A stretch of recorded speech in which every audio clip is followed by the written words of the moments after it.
নমস্কার, রিমস রসোইয়ে সবাইকে স্বাগত জানাই। আজ বানাবো রাজস্থানি গাট্টে কারি। রেসিপিটা শেষ পর্যন্ত দেখার অনুরোধ করছি। প্রথমে আমি একটা পাত্রে জল গরম বসিয়ে দেব। তারপর একটা থালার মধ্যে ছাঁকনি রেখে তাতে 2 কাপ বেসন দিয়ে চেলে নেব। বেসনটা চেলে নেওয়ার পর এবার বেসনের মধ্যে 1 চা চামচ নুন, অল্প একটু হলুদের গুঁড়ো, 1/2 চা চামচ লঙ্কার গুঁড়ো দিয়ে দেব। তারপর আমি 1/2 চা চামচ মৌরি, 1/2 চা চামচ জিরে আর 1/2 চা চামচ ধনেকে হামানদিস্তিতে হালকা গুঁড়ো করে নিয়েছি। একদম মিহি গুঁড়ো নয়, একটু দানা দানা আছে, সেটা দিয়ে দেব। তারপর 1/4 চা চামচ হিং, 1/2 চা চামচ কসুরি মেথি আমি একটু রোস্ট করে গুঁড়ো করে নিয়েছি, সেটাও দিয়ে দেব। তারপর 1 টেবিল চামচ তেল দিয়ে দেব। এবার সব কিছু ভালো করে মিশিয়ে নেব। মিশিয়ে নেওয়ার পর 1/4 কাপ টক দই দিয়ে দেব। টক দইটা বেসনের সঙ্গে মিশিয়ে নেওয়ার পর অল্প অল্প করে জল দিয়ে একটা ডো বানিয়ে নেব। যেমন রুটি লুচি বানাতে আমরা ডো বানাই, সেই রকমই একটা ডো বানিয়ে নেব। ডোটা একটু চিটচিটে মনে হচ্ছে, তাই 1 চা চামচ তেল দিয়ে আবারও ভালো করে মাখিয়ে নেব। তারপর ডোটা থেকে ছোট ছোট লেচি কেটে নেব। এবার একটা লেচি নিয়ে কিচেন স্ল্যাবের ওপর এইভাবে রোল করে করে সিলিন্ডার শেপ দিয়ে দেব। তারপর আমি যে জল গরম বসিয়েছিলাম সেটা যখন টকবক করে ফুটবে তার মধ্যে দিয়ে দেব। তারপর মাঝারি আঁচে 15 মিনিট সিদ্ধ করে নেব। 15 মিনিট পর আস্তে আস্তে তুলে নেব। তুলে নেওয়ার পর যে জলটা থাকবে এটা ফেলবো না, এটা তরকারিতে ব্যবহার করে নেব।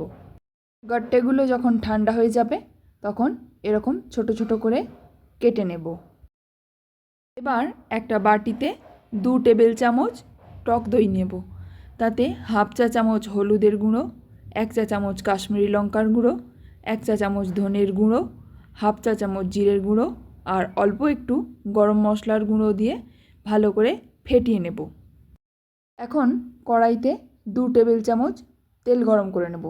তাতে একটা তেজপাতা, 1/2 চা চামচ জিরে আর গোটা গরম মশলা ফোড়ন দেব। গোটা গরম মশলার মধ্যে আমি দিয়েছি 3টে লবঙ্গ, 2টো ছোটো এলাচ আর একটু দারচিনি। তারপর 1/4 চা চামচ হিং দিয়ে দেব। ফোড়ন থেকে সুন্দর গন্ধ বের হলে একটা বড় সাইজের কুচিয়ে রাখা পেঁয়াজ দিয়ে ভেজে নেব।